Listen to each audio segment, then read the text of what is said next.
Good evening everyone. आज मैं फिर से आपको न्यूमेरिकल कराने जा रहा हूँ। पिछले एपिसोड्स में भी आपको मैंने बहुत सारे न्यूमेरिकल्स कराए। देखिए अभी मेरे पास बहुत सारे कलेक्शंस हैं, कॉम्पिटिशन्स के सारे क्वेश्चंस हैं और आप एंजॉय करोगे, आपको अच्छा लगेगा। देखिए फिर,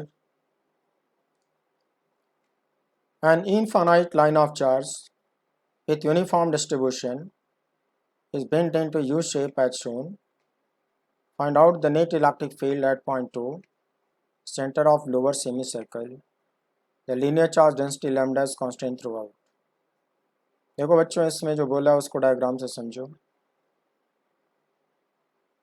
आपके इस क्वेश्चन में एक इनफाइनाइट लाइन ऑफ चार्ज है, उसको यू शेप में बेंड किया हुआ है।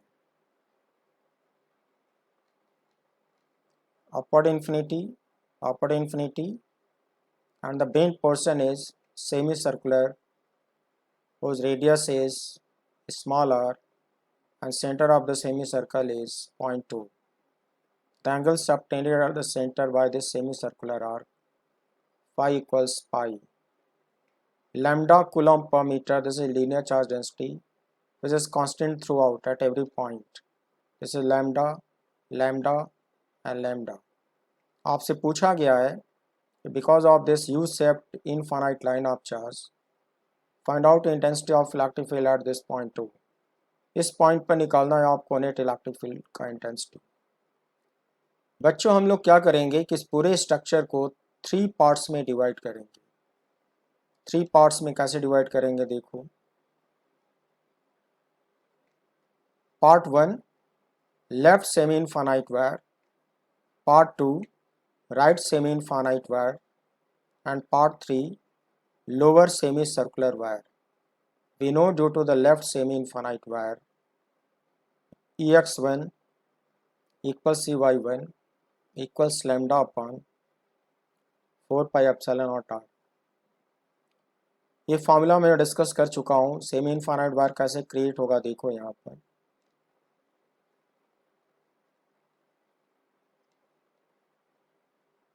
बच्चों ये जो स्टेट पोर्शन है इस लेवल से, जो सेमी सर्कल का डायमीटर, इस डायमीटर के लेवल से ये पोर्शन बिल्कुल स्ट्रेट है। इसका लोअर टर्मिनल तो यहीं पे होगा, अपर टर्मिनल इन्फिनिटी पे होगा। जिस पॉइंट पे इलेक्ट्रिक फील्ड चाहिए वो पॉइंट 2 है। अगर इसको लोअर टर्मिनल से ऐसे मिला दूँ तो θ1 यहाँ पे 90 होगा और इसको अपर टर्मिनल इन्फिनिटी से मिला दूँ तो θ2 0 होगा। ये बात मैं डिस्कस कर चुका हूँ, θ2 0 होगा। इसको हम लोग कहेंगे first semi infinite wire. Due to same reason diameter level से अगर मैं इन्फिनिटी तक चला जाऊँ ये सेकेंड सेमी इनफाइनाइट वायर होगा और मुझको इलेक्ट्रिक फील्ड पॉइंट 2 पे चाहिए। इसको लोअर टर्मिनल से ज्वाइन करो, θ1 90 होगा और पॉइंट 2 को इन्फिनिटी पर ले जाकर मिला दूँ तो ये जो θ2 है टेंस टू 0 होगा। तो बच्चों ये जो सेकेंड पार्ट है ये भी सेमी इनफाइनाइट हुआ। ये जो थर्ड पार्ट है वो सेमी सर्कुलर हुआ। इलेक्ट्रिक फील्ड के सभी फॉर्मूले डिस्कस हो चुके हैं। Because of this first semi infinite wire Ex1 का डायरेक्शन राइटवर्ड होगा, Ey1 का डायरेक्शन डाउनवर्ड होगा। Ex1 और Ey1 दोनों का मैग्नीट्यूड सेम होता है, lambda upon 4 pi epsilon not r। Formula पहले से डिस्कस किया हुआ है। Due to same reason, due to second semi infinite wire Ex2 leftward आएगा, Ey2 डाउनवर्ड आएगा, Ey2 डाउनवर्ड आएगा। दोनों का मैग्नीट्यूड सेम होगा। फार्मूला वही होगा, lambda upon 4 pi epsilon not r। Ey1 Ey2 दोनों डाउनवर्ड होने की वजह से ऐड हो जाएंगे और ये राइटवर्ड होगा, लेफ्टवर्ड होगा। बच्चों इसमें जो थर्ड पार्ट बचा है वो सेमी सर्कुलर है। तो सेमी सर्कुलर रिंग सेगमेंट का पॉइंट 2 पर इलेक्ट्रिक फील्ड का डायरेक्शन एंगल बाइसेक्टर लाइन के लॉन्ग होगा और वो अपवर्ड आएगा। इलेक्ट्रिक फील्ड इंटेंसिटी को ई डैश से लिखोगे, इसका भी फार्मूला आपको बताया गया है। अब देखो मैं फॉर्मूले को डिस्कस कर रहा हूँ, डायग्राम में से इलेक्ट्रिक फील्ड का डायरेक्शन समझा दिया और फॉर्मूले को डिस्कस कर रहा हूँ। x1 equals y1 equals lambda upon 4 pi epsilon naught r. We know due to right semicircular wire 2, x2 equals y2 equals lambda upon 4 pi epsilon naught r.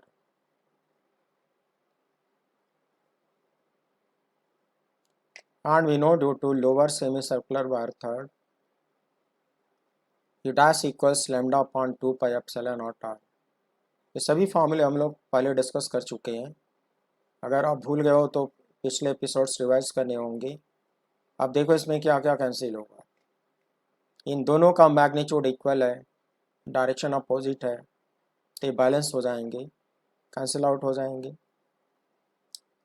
ये दोनों एडअप होकर lambda upon 2 pi epsilon not r हो जाएगा।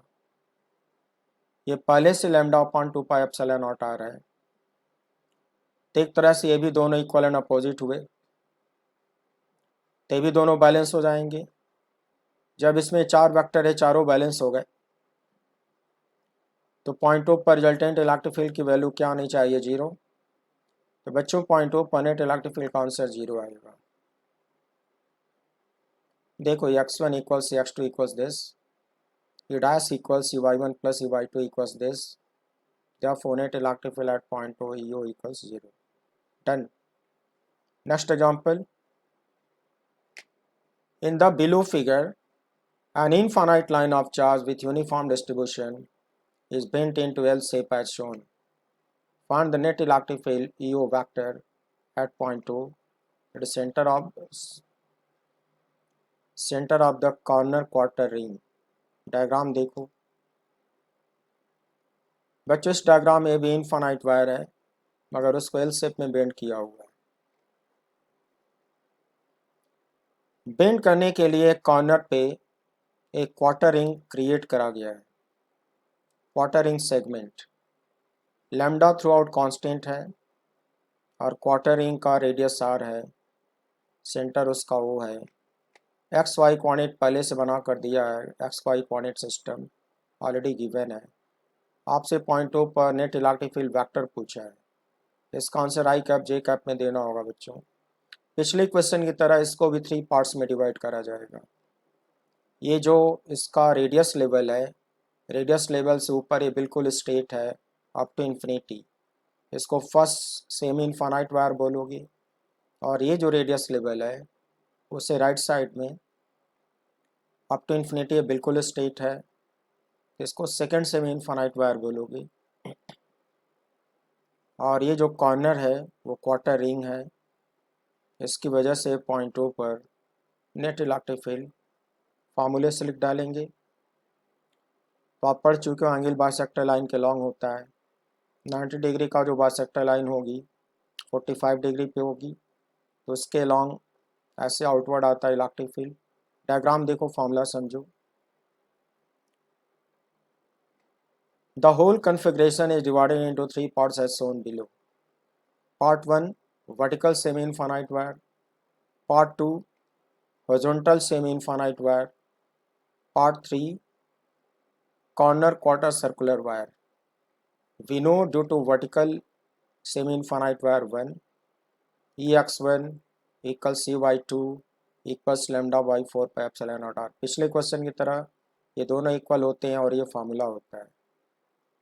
We know due to horizontal semi-infinite wire 2, Ex2 equals Cy2 equals lambda upon 4 pi epsilon naught r. And we know due to corner quarter circular wire 3, E dash equals lambda upon 2 root 2 pi epsilon naught r। बच्चों formula revise कर लेना, ये सब मैं पढ़ा चुका हूँ।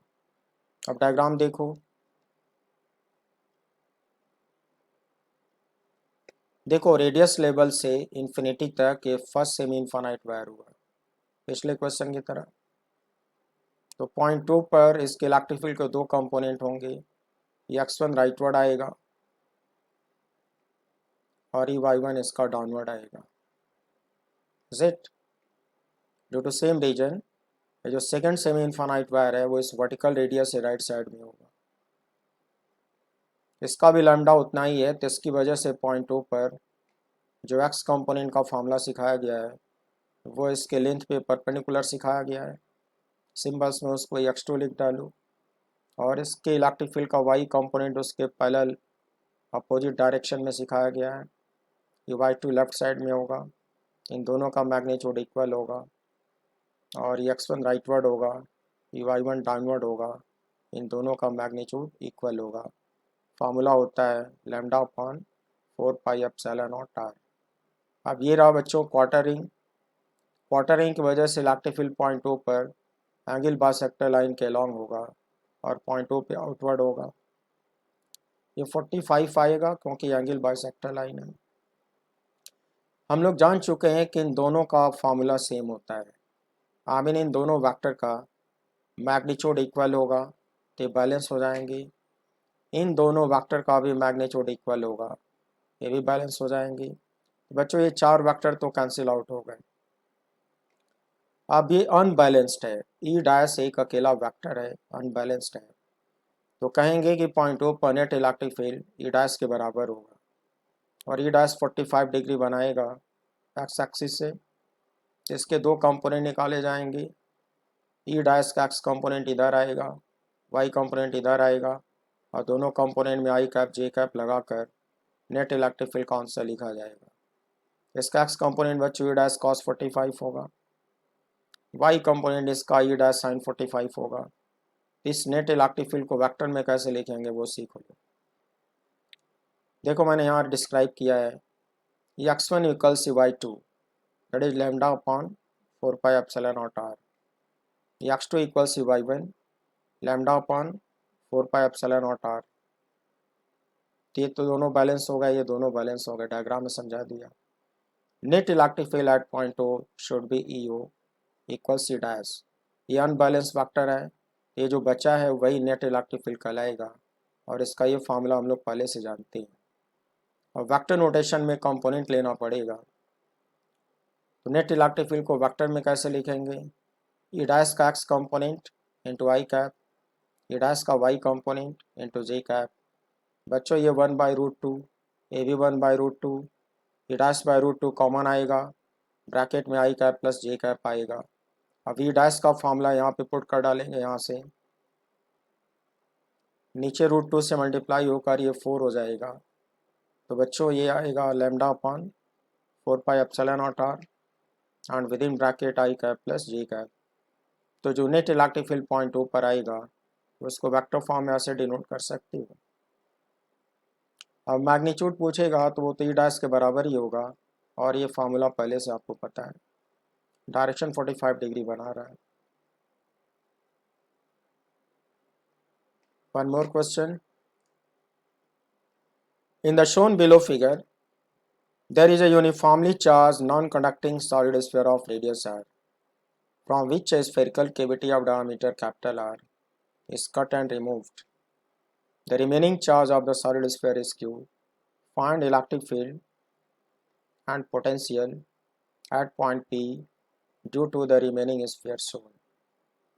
प्यारे बच्चों इस क्वेश्चन में एक non conducting solid sphere of charge है, उसमें चार्ज डिस्ट्रीब्यूशन यूनिफॉर्म है, मतलब ये हुआ उसके हर पॉइंट पे रो की वैल्यू सेम होएगी। उसमें से एक स्फेरिकल केविटी कट किया और रिमूव कर दिया। इस स्फेरिकल केविटी का जो डायमीटर होगा कैपिटल R होगा, और ये जो सॉलिड स्फीयर है उसका जो रेडियस होगा वो भी कैपिटल R होगा, और ये जो केविटी है वो सरफेस को टच करेगी, इधर पॉइंट ओ जो सेंटर है उसको टच करेगी। तो केविटी का डायमीटर कैपिटल R और बिग स्फीयर का रेडियस कैपिटल R। तो जो केविटी का डायमीटर है उसको एक्सटेंड करो, उस पर बाहर एक पॉइंट P है, उसका पॉइंट O से डिस्टेंस स्मॉल r है।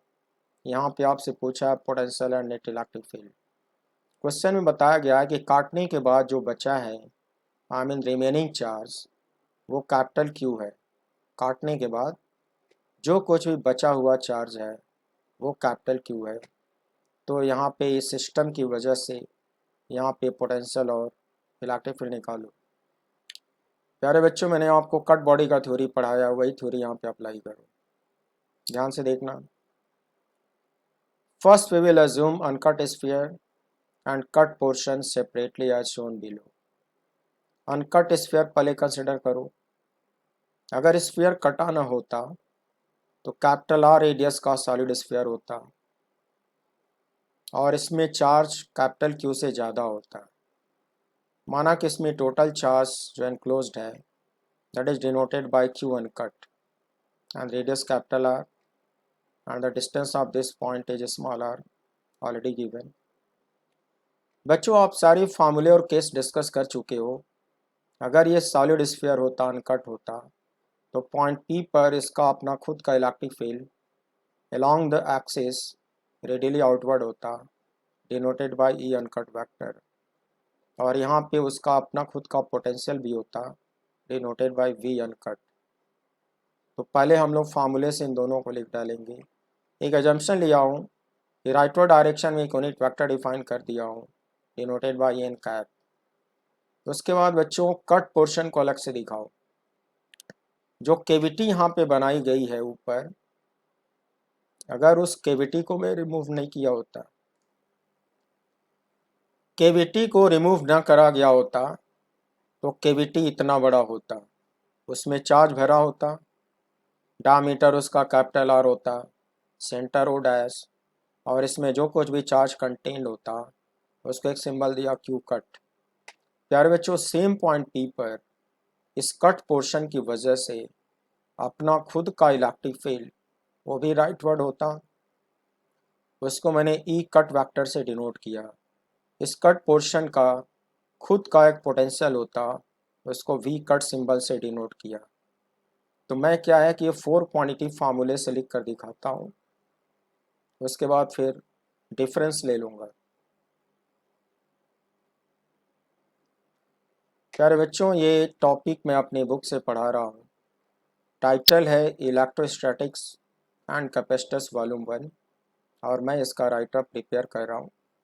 पब्लिश होने पर आपको इन्फॉर्म कर दूँगा। तो ये मेरी बुक का पेजेस ऐसे ही है जैसा आप देख रहे हो। So we already know the concept for cut body. The net potential and electric field at point P due to the remaining body Vp equals V uncut minus V cut. ये formula मैं discuss कर चुका हूँ।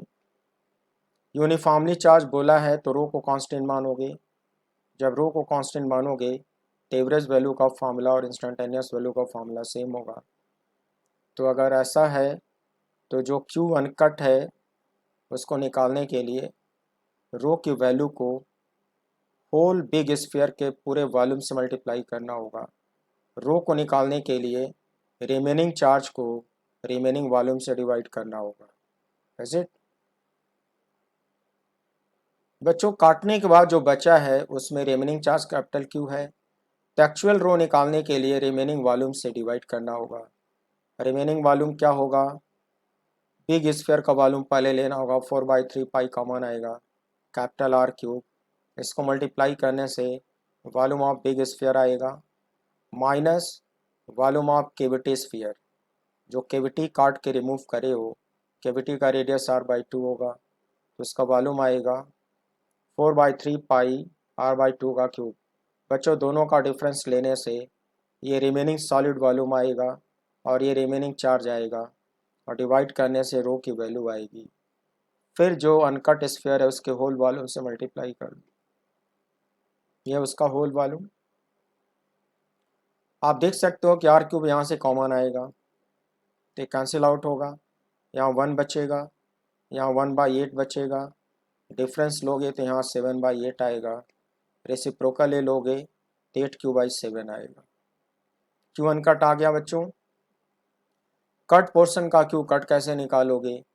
रो जो यहाँ पे निकाले हो ये फिर से काम आएगा, लेकिन कट पोर्शन का रेडियस r/2 होगा और ये कट पोर्शन का वॉल्यूम होगा।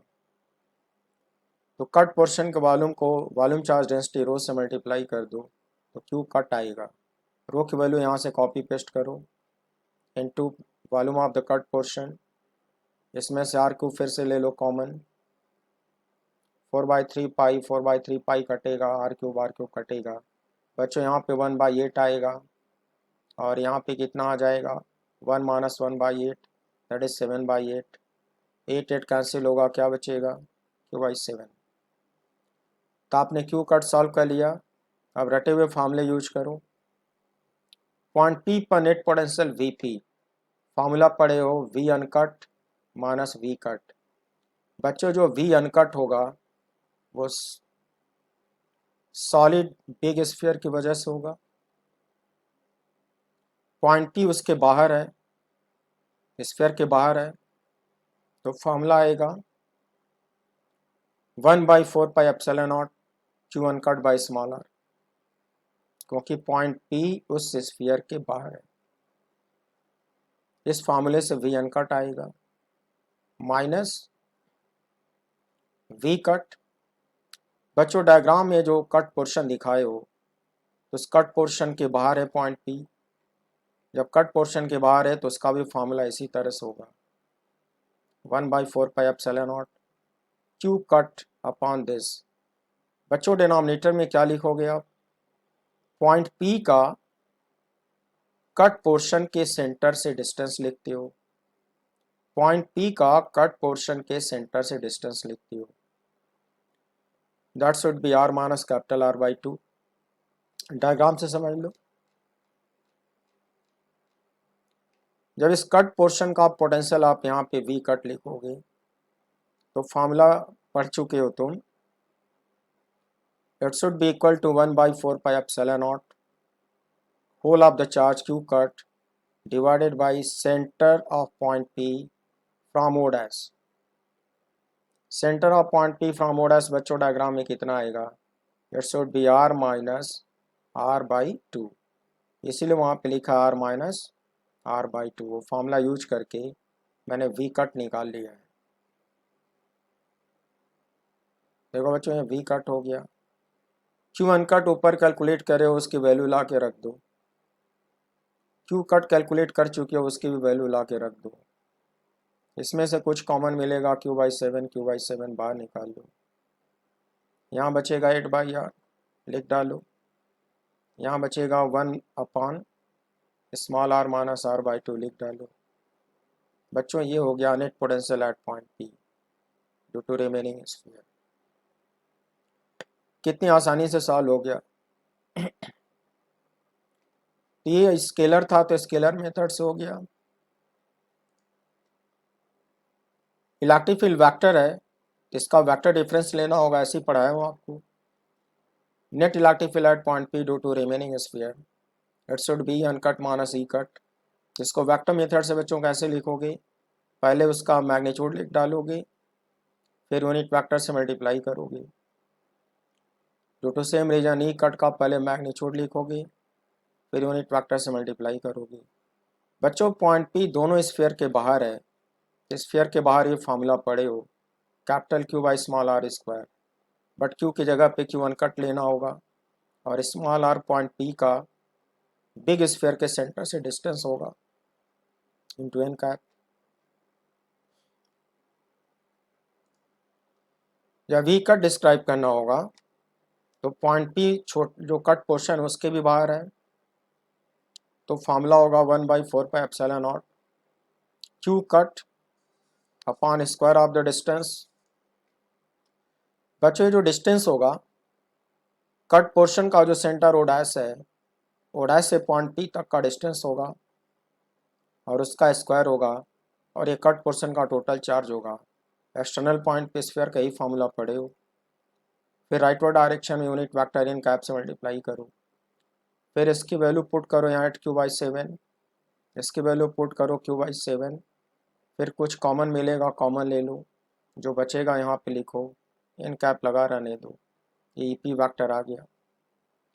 सॉल्व करने पर प्यारे बच्चों अगर ये डिफरेंस पॉजिटिव आता है EP vector parallel to n cap होएगा, और अगर सॉल्व करने पर इसके न्यूमेरिकल वैल्यू नेगेटिव आता है तो EP vector will be opposite to n cap, is it, depending upon the value between small r and capital R। अगर सॉल्व करने पर ये 0 आता है EP वेक्टर 0 हो जाएगा, इज इट। तो ये एक फॉर्मूला हो गया, जब इसकी न्यूमेरिकल वैल्यू क्वेश्चन में दी रहेगी तो इसको पुट करके इसको आप सॉल्व कर लोगे और अकॉर्डिंगली इसका डायरेक्शन आप डिसाइड कर लोगे।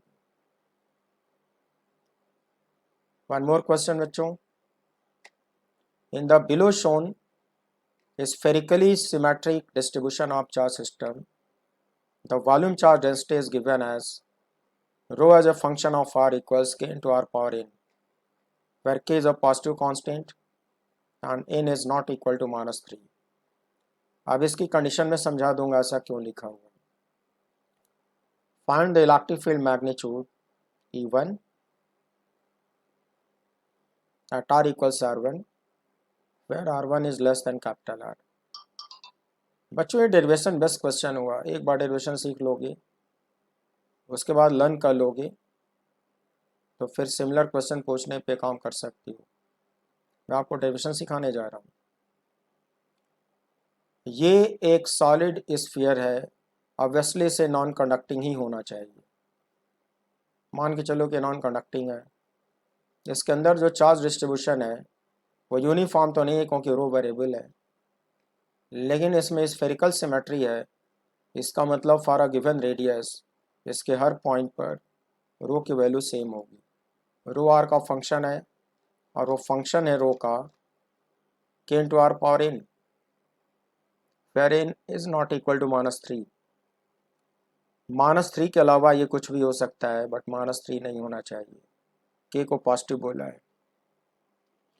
आमीन आर चेंज होगा तो रो की वैल्यू चेंज होगी। इसको स्फेरिकली सिमेट्रिक फंक्शन बोलते हैं। आर की फिक्स वैल्यू पर रो की वैल्यू फिक्स हो जाएगी। बट हाउ एवर रो को वेरिएबल कहोगे। अब देखो ये क्वेश्चन कैसे सॉल्व होगा। सेंटर से R1 डिस्टेंस पे ये जो स्फीयर है इसके हर पॉइंट पर इलेक्ट्रिक फील्ड E1 का मैग्नीट्यूड आपको पूछा है। मैं आपको डेरिवेशन सिखा रहा हूँ। As we know, according to Gauss theorem, cyclic integral E1 dot ds equals q bound upon epsilon naught. Is it? बच्चों डायग्राम पहले समझ लो। ये जो R1 रेडियस का स्फीयर है इसको गॉसियन सरफेस डिफाइन कर लो, इसी को गॉसियन सरफेस मान लो। तुम्हें पता है कि इसमें चार्ज का डिस्ट्रीब्यूशन स्फेरिकली सिमेट्रिक है, तो इसके सरफेस पर इलेक्ट्रिक फील्ड का रेडियल होना जरूरी है, और बाउंड चार्ज पॉजिटिव है तो इलेक्ट्रिक फील्ड रेडियली आउटवर्ड होना जरूरी है, डिनोटेड बाय E1 वेक्टर। अब इस पर एक very small surface area vector ले लो, डिनोटेड बाय ds वेक्टर। तो बच्चों surface area vector normally outward होता ही होता है, तो स्फीयर के लिए नॉर्मली आउटवर्ड भी तो रेडियली आउटवर्ड ही होगा। I mean ds vector E1 vector दोनों पैरेलल होंगे और ये सिचुएशन इसके हर पॉइंट पर होगी। इसके हर पॉइंट पर ये दोनों आपस में पैरेलल होने चाहिए। अब बच्चों क्या है कि गॉस लॉ लगाएंगे तो इस गॉसियन सरफेस के अंदर टोटल बाउंड चार्ज कैसे निकलेगा उसकी टेक्निक आपको सीखनी होगी। सबसे पहले हम लोग इस पे गॉस थ्योरम का स्टेटमेंट अप्लाई कर लें। देखो कैसे अप्लाई होगा बच्चों। Cyclic integral E1 dot ds, sphere एक क्लोज सरफेस है तो साइक्लिक इंटीग्रल का सिंबल आएगा equals q bound upon epsilon not. Diagram में आपने देखा है दोनों पैरेलल हैं, थीटा क्या होगा 0, it's to be mod E1 mod ds cos 0 q bound upon epsilon not. और बच्चों इसके हर पॉइंट का जो पोजीशन होगा स्फीयर के लिए सिमेट्रिक होगा, और सिमेट्रिक पोजीशन होने की वजह से इसके हर पॉइंट पर E1 का मैग्नीट्यूड सेम होना चाहिए। सोचो E1 का मैग्नीट्यूड कांस्टेंट होगा बच्चों, इसलिए इंटीग्रल के बाहर आ गया। cos 0 1, इंटीग्रल के अंदर ds बचेगा, लिख डाला equals q bound upon epsilon not. Cyclic integral ds का मीनिंग पहले भी समझा चुका हूँ बच्चों। इसका फिजिकल मीनिंग होता है गॉसियन स्फीयर का टोटल सरफेस एरिया। ये जो रेड कलर से गॉसियन स्फीयर दिखाए हो इसका टोटल सरफेस एरिया आएगा 4 पाई R1 स्क्वायर। राइट साइड में बचेगा q bound upon epsilon not. अब इसे यहाँ पे ला के डिवाइड करो, giving you E1 equals 1/4 pi epsilon naught q bound upon r1 square. से इक्वेशन नंबर 1 इज इट। प्यारे बच्चों इक्वेशन 1 हो गया। अब इसमें क्यू बाउंड कैसे डिराइव होगा वही सीखना है। आपके लिए नई चीज़ होगी, एक बार सीख लो। क्यू बाउंड डिराइव करके ला के रख देना यहाँ पे। तो बच्चों मैं क्यू बाउंड निकालना आपको सिखाने जा रहा हूँ। And the volume charge density row, calculus definition dq by dv. dq is very small charge, dv is very small volume, and this is given as k into r power n, where n is not equal to -3. प्यारे बच्चों ये जो definition है इसमें कहते हैं कि very small volume इस प्रकार से चूज करना चाहिए कि इसके एवरी पॉइंट पर रो की वैल्यू सेम हो। इसके हर पॉइंट पर रो की वैल्यू सेम हो। रो का ये फार्मूला दिया है। तो रो को सेम होने के लिए डीवी के हर पॉइंट का रेडियस ऑलमोस्ट सेम होना चाहिए। डीवी के हर पॉइंट का रेडियस ऑलमोस्ट सेम होना चाहिए। और ये कंडीशन तभी सेटिस्फाई होगी जब आप स्मॉल आर रेडियस का और डी आर थिकनेस का एक very thin spherical shell cut करोगे। तो बच्चों इसमें ग्रीन कलर से दिखाया हूँ, this is very thin spherical shell whose radius is small r and thickness dr. आप डिफरेंशियल कैलकुलस में पढ़े हो कि dr is very small as compare to r। बच्चों जब dr वेरी स्मॉल होगा, इस ग्रीन कलर का जो सेल बनाए हो इसके अंदर किसी भी पॉइंट का radius almost equal to small r होगा। जब हर पॉइंट का रेडियस ऑलमोस्ट सेम होगा तो उसके हर पॉइंट पर रो की वैल्यू सेम होगी। डीवी चूज करने का यही मेथड होगा। तो डीवी इस पतले से सेल का वॉल्यूम हुआ और डीक्यू इस पतले से सेल में टोटल चार्ज हुआ। तो डीक्यू का एक्सप्रेशन बनाओ रो इंटू डीवी। डीवी को इधर मल्टीप्लाई करो, dq equals rho into dV. Rho का फॉर्मूला पुट कर दो k into r power N. DV पतले से सेल का volume. For getting the total bound charge dq will be integrated between r equals 0 to r equals r1। प्यारे बच्चों diagram से समझो। टोटल बाउंड चार्ज निकालने के लिए dq को इंटीग्रेट करते हैं। कहाँ से कहाँ तक करोगे? इस r1 रेडियस के अंदर टोटल चार्ज जिसको कि बाउंड चार्ज कहा जाएगा उसको फाइंड करने के लिए dq को इंटीग्रेट करना होगा और पूरे स्फीयर को कवर करना होगा। इस पूरे स्फीयर को कवर करने के लिए गॉसियन स्फीयर को कवर करने के लिए स्मॉल आर की लोअर लिमिट 0 लेनी होगी और स्मॉल आर की अपर लिमिट r1 लेना होगा। तो बच्चों 0 से r1 की लिमिट में इंटीग्रेट करोगे dq को, इसके अंदर टोटल बाउंड चार्ज जो कंटेंट है वो डिराइव हो जाएगा। इसको ठीक से समझ लो। देखो मैं इंटीग्रेट कर रहा हूँ between 0 to r1। Integral dq integral के R power N DV limit 0 to r1। पतले से स्फेरिकल सेल का वॉल्यूम होता है बच्चों उस सेल का surface area into thickness. Shell का सरफेस एरिया है 4πr², थिकनेस है dr। इसमें प्लेट की थ्योरी लगाते हैं। जैसे किसी रेक्टेंगुलर प्लेट का वॉल्यूम होता है रेक्टेंगुलर प्लेट का एरिया इनटू थिकनेस, तो पतले से सेल में वही थ्योरी लगती है। सेल का सरफेस एरिया निकाल के थिकनेस से मल्टीप्लाई कर देते हैं तो सेल का वॉल्यूम dv आता है। अब इसमें r पे टोटल पावर अलग कर लूँ, 4 पाई के कांस्टेंट बाहर निकाल लूँ। r पे टोटल पावर आएगा n+2 dr limit 0 to r1। Integral dq का मतलब टोटल बाउंड चार्ज हो गया। 4 पाई के रिपीट करो, r पावर n+2 dr का इंटीग्रल बच्चों r power n+3 upon n+3 आप ऐसे फार्मूले पढ़ चुके हो, लिमिट 0 to r1। लेकिन प्यारे बच्चों ये फार्मूला रियल तब होगा जब डिनोमिनेटर 0 नहीं होगा। इसीलिए मैंने क्वेश्चन में लिखा है n is not equal to -3। मतलब ये क्वेश्चन वैलिड तभी होगा जब n की वैल्यू -3 नहीं होगी। प्यारे बच्चों, अगर आप n को -3 ले लेते हो तो डिनोमिनेटर 0 हो जाएगा, ये इन्फिनिटी आएगा, इसको इनडिटर्मिनेट बोला जाएगा। तो इसको डिफाइन करने के लिए या डेफिनिट होने के लिए, डिटर्मिनेट होने के लिए n की वैल्यू -3 नहीं होनी चाहिए, इसीलिए तुम्हारे क्वेश्चन में वो कंडीशन लिखा हुआ है। तो ये फार्मूला मैं यहाँ पे अप्लाई कर लिया, n should not be equal to -3, limit 0 to r1 4 pi के। अब r की जगह पे आप लिमिट रखोगे, r1 कितना आएगा, फिर r की जगह पे लोअर लिमिट रखोगे 0, लोअर लिमिट 0 हो जाएगा, उसको इग्नोर कर दो, इसको रिपीट कर डालो। इक्वेशन नंबर 2, बच्चों क्यू बाउंड की वैल्यू जो आपने इक्वेशन 2 में निकाली, इसको इक्वेशन 1 में रखो, कमेंट लिखो फ्रॉम इक्वेशन 1 एंड 2।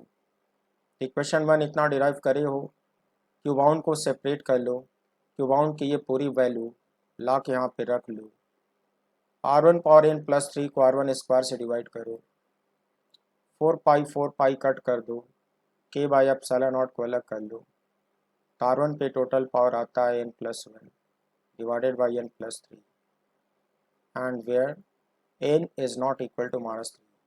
तो बच्चों r1 डिस्टेंस पर इलेक्ट्रिक फील्ड E1 का फार्मूला मैं डिराइव कर चुका हूँ।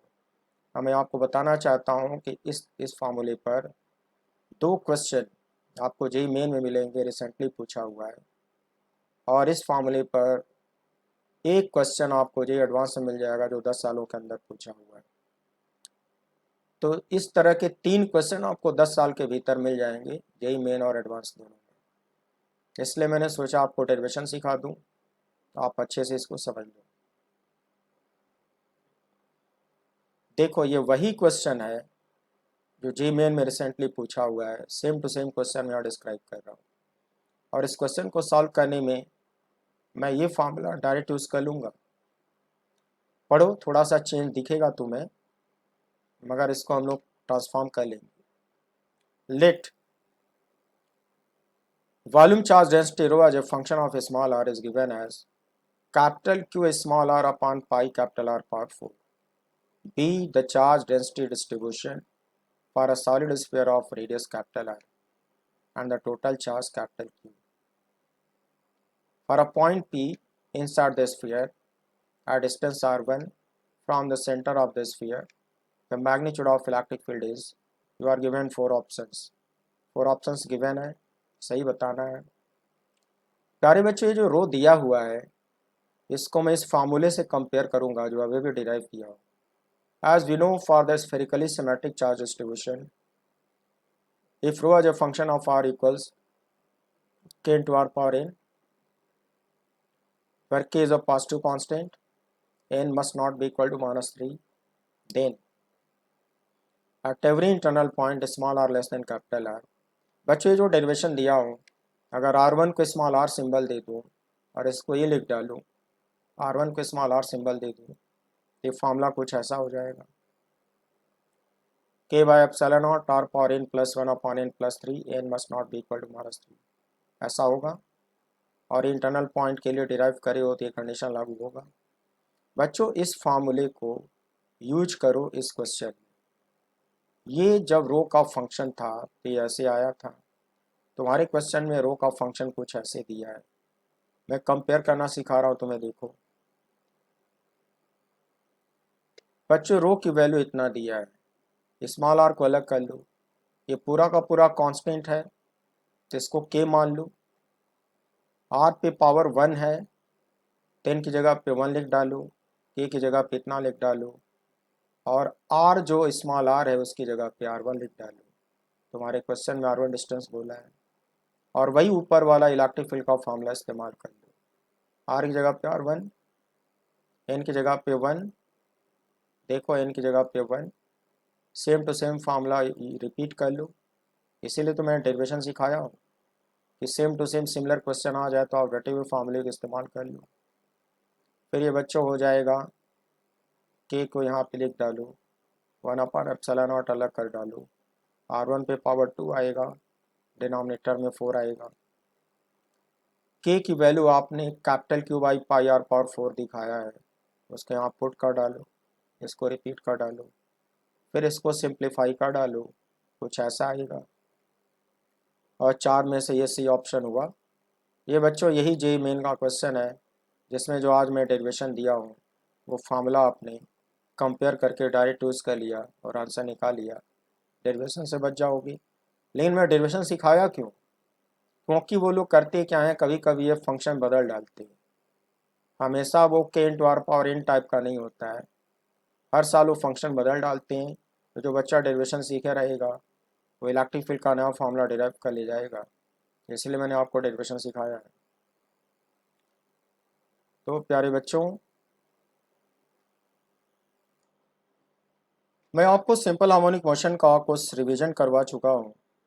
अब मैं कुछ क्वेश्चन ऐसे कराने जा रहा हूँ जो सिंपल हार्मोनिक मोशन के कॉन्सेप्ट पर इस्तेमाल होंगे। कुछ ट्रिक बताऊंगा, कुछ डेरिवेशन बताऊंगा। टाइम बचाने के लिए कोई कोई क्वेश्चन ट्रिक से लगाना होता है, सारे क्वेश्चन डेरिवेशन से नहीं लगाने चाहिए, नहीं तो टाइम कम पड़ जाता है। तो ये क्वेश्चन आप देखिए। The small Bob of a simple pendulum carries charge q on it. If this pendulum is made to oscillate in the uniform downward electric field, then find the time period of small oscillations in the presence of gravity, ignore friction. बच्चों, मैं इसमें एक trick बताने जा रहा हूँ। देखो, ये है स्मॉल बॉब और ये इफेक्टिव लेंथ। इफेक्टिव लेंथ जो सिंपल पेंडुलम में होता है वो पॉइंट ऑफ सस्पेंशन और सेंटर ऑफ मास के बीच का डिस्टेंस होता है। ये बॉब छोटा है तो ये सिंपल पेंडुलम है। अगर इस पर चार्ज न दिया गया होता, इलेक्ट्रिक फील्ड ना होता और स्मॉल ऑसिलेशन करा दिया जाता, तो इसका टाइम पीरियड का फॉर्मूला पहले से आप जानते हो, t equals 2π√L/z, is it. लेकिन बच्चों, इस पे अगर चार्ज दे देते हो से प्लस क्यू, एक downward electric field switch on कर देते हो, तो इसमें क्या होता है, मैं ट्रिक बता रहा हूँ, डेरिवेशन नहीं। जी की इफेक्टिव वैल्यू चेंज हो जाती है। तो मैं जी का इफेक्टिव वैल्यू जी डैश निकालना सिखाऊंगा, और जी डैश निकालूंगा तो न्यू टाइम पीरियड का फॉर्मूला आता है डिराइव करने पर, जो आता है वो बता दे रहा हूँ, 2π√L/g डैश। जी डैश ही निकालना सिखा रहा हूँ, पुट करके नया टाइम पीरियड मिल जाए। इसका ट्रिक ये होगा कि आप इसको ऑसिलेट मत कराओ, इसका इक्विलिब्रियम कंडीशन ले लो। इक्विलिब्रियम कंडीशन में स्ट्रिंग का टेंशन निकालो, न्यू टेंशन। न्यू टेंशन को एम जी डैश से कंपेयर करो और जी डैश निकालो। प्यारे बच्चों, अगर आपका इसका फ्री बॉडी डायग्राम बनाते हो इक्विलिब्रियम कंडीशन में, इस पर स्ट्रिंग का टेंशन टी डैश अपवर्ड आएगा, इस बॉब का वेट डाउनवर्ड आएगा। पॉजिटिव चार्ज पर इलेक्ट्रिक फोर्स का डायरेक्शन इलेक्ट्रिक फील्ड के पैरेलल होता है, इस पर इलेक्ट्रोस्टैटिक फोर्स डाउनवर्ड आएगा, दैट इज क्यू। इस पर तीन तीन रियल फोर्स होंगे, और इसके इक्विलिब्रियम के लिए इस पे नेट फोर्स क्या होना चाहिए, 0। इस पे नेट फोर्स 0 का मतलब upward force T dash equals downward force mg plus Q, ऐसा होगा। इस पे नेट फोर्स 0 में करने जा रहा हूँ। To get new tension T dash in the string, see the above FBD of the bob at equilibrium, sigma F y equals 0। Sigma F y 0 का मतलब अपवर्ड फोर्स को प्लस में ले लो, ये दोनों डाउनवर्ड उसको माइनस में ले लो, ये हो गया सिग्मा एफ वाई इक्वल्स 0। इन दोनों को ट्रांसफ़र करो, टी डैश निकालो। बच्चों, ये ट्रिक है, जब टी डैश का एक्सप्रेशन लिख लेते हो तो उसको एम जी डैश लिखा करो। इसमें जी डैश को इफेक्टिव वैल्यू अब जी बोलेंगे, और राइट साइड से कंपेयर करो, मास से डिवाइड करो, जी डैश की वैल्यू निकालो। जी डैश की वैल्यू आएगी जी प्लस क्यू/एम। Hence new time period will be 2π√L/g dash. अब तुम जी डैश की वैल्यू जो निकालो यहाँ पे ला के रख दो। बच्चों, ये हो गया new time period, and where G dash is effective value of G. यह ट्रिक है, डेरिवेशन नहीं है, और इससे आंसर निकल आएगा। डेरिवेशन आपको बाद में सिखा दिया जाएगा। तो सिंपल हार्मोनिक मोशन मैकेनिक्स में पढ़ाऊँगा, तो वहाँ ढेरों डेरिवेशन कराऊँगा, वहाँ सीख जाओगे आप। अब इस ट्रिक से इसका काम चला लो। One more question, The small bob of a simple pendulum carries charge q on it. If this pendulum is made to oscillate in the uniform upward electric field, then find the time period of small oscillations in the presence of gravity. Ignore friction. प्यारे बच्चों, इस बार uniform electric field upward switch on करा गया है। अगर इसका मैं फिर से फ्री बॉडी डायग्राम बनाऊं और इक्विलिब्रियम ट्रीट करूं, ऑसिलेट ना कराऊं, तो स्ट्रिंग का टेंशन टी डैश अभी भी अपवर्ड आएगा, लेकिन इस प्लस क्यू पर इलेक्ट्रिक फील्ड के पैरेलल फोर्स इस बार अपवर्ड आएगा। हाउएवर वेट mg तो अभी भी डाउनवर्ड आएगा। इक्विलिब्रियम ट्रीट करो, नेट फोर्स इस पे जीरो बना दो। So to get new tension T dash in the string as shown above, see the above FBD of the bob. Sigma F is 0. It should be what? T dash minus mg plus qe equals 0. इन दोनों को transfer करो, T dash की वैल्यू आती है। T dash को mg dash लिख डालो और mg dash से कंपेयर करो, मास से डिवाइड करो, g dash की वैल्यू निकालो। बच्चों, इस बार g dash की वैल्यू आती है g minus q by m. Hence new time period will be again 2 pi under root L by g dash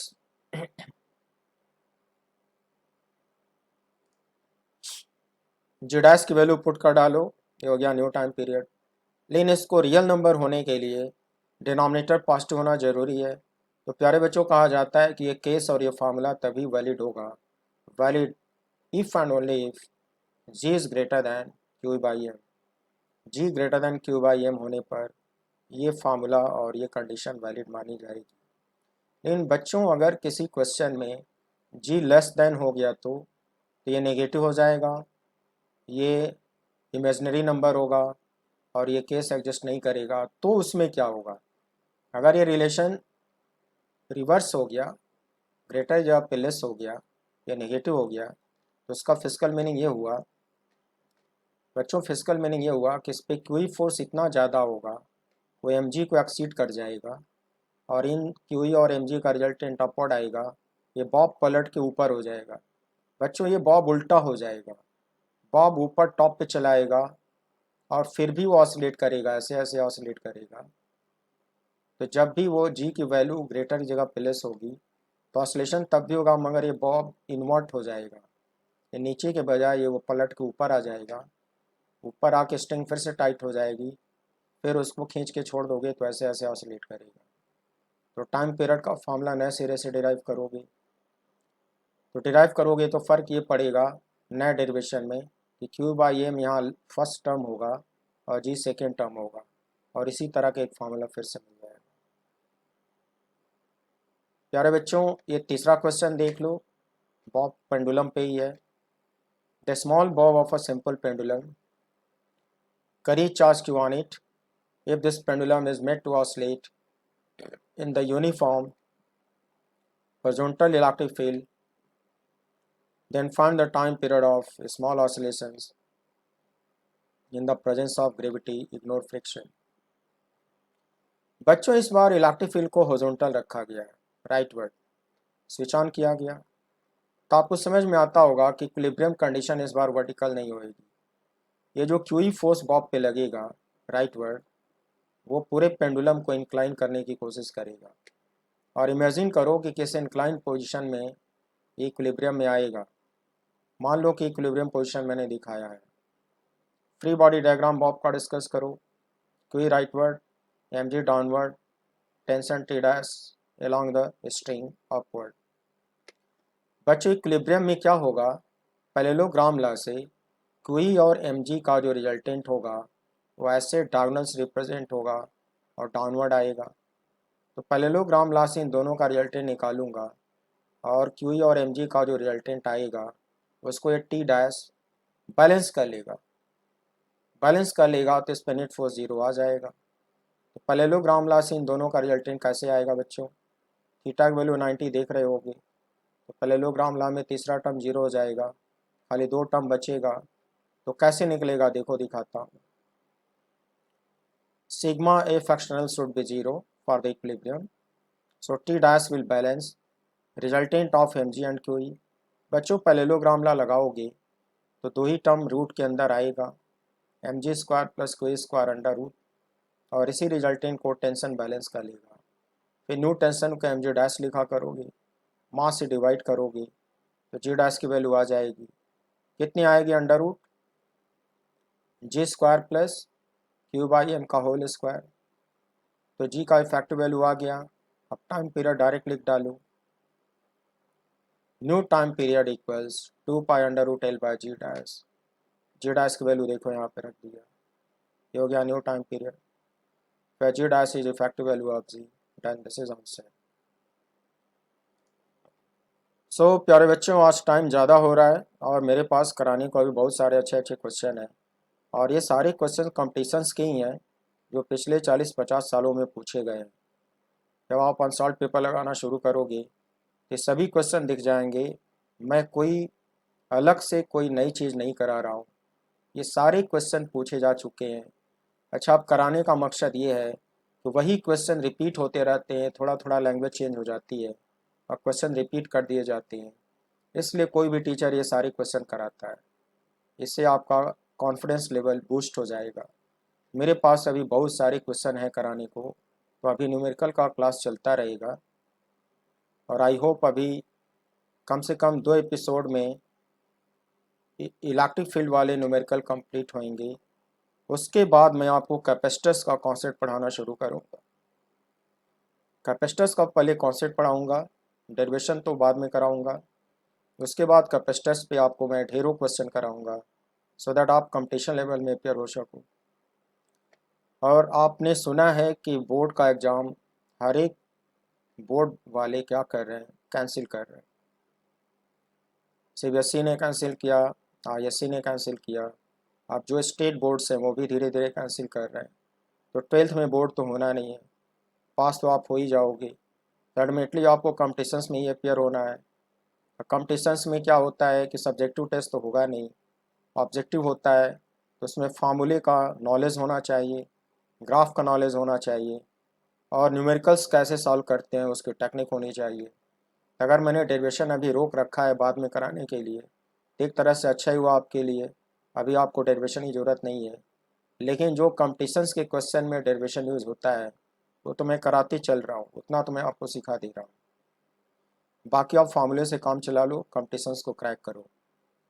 तो मैं अभी अगले 2 एपिसोड में अभी न्यूमेरिकल्स कराते रहूँगा, उसके बाद फिर कैपेसिटर्स के कॉन्सेप्ट पे आऊँगा, फिर कैपेसिटर्स के न्यूमेरिकल कुछ एपिसोड्स में चलते रहेंगे, तब जाके ये चैप्टर कंप्लीट होगा और ये मेरी बुक भी पब्लिश हो जाएगी।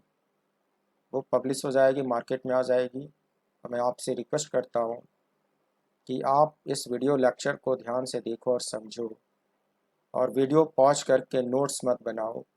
नोट्स बना बनाया इस बुक को है, इस बुक को ही आप परचेज कर लोगे तो रेडीमेड नोट्स आपको मिल जाएगा, और जो टाइम बचेगा नोट्स बनाने से, उस टाइम में आप न्यूमेरिकल अटेम्प्ट करना शुरू करो। मेरी बुक में 200 से 250 क्वेश्चन मिलेंगे हर चैप्टर में, 35-40 साल का आर्काइव है, वहाँ से प्रैक्टिस करो, आंसर की से मैच कराओ, और अगर कोई डाउट है तो मुझसे डिस्कस करो।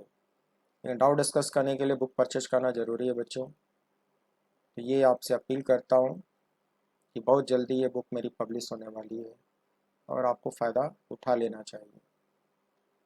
सो प्यारे बच्चों, इतनी देर तक मेरे साथ पेशेंस के साथ बने रहने के लिए thank you very much, and wish you good night and see you again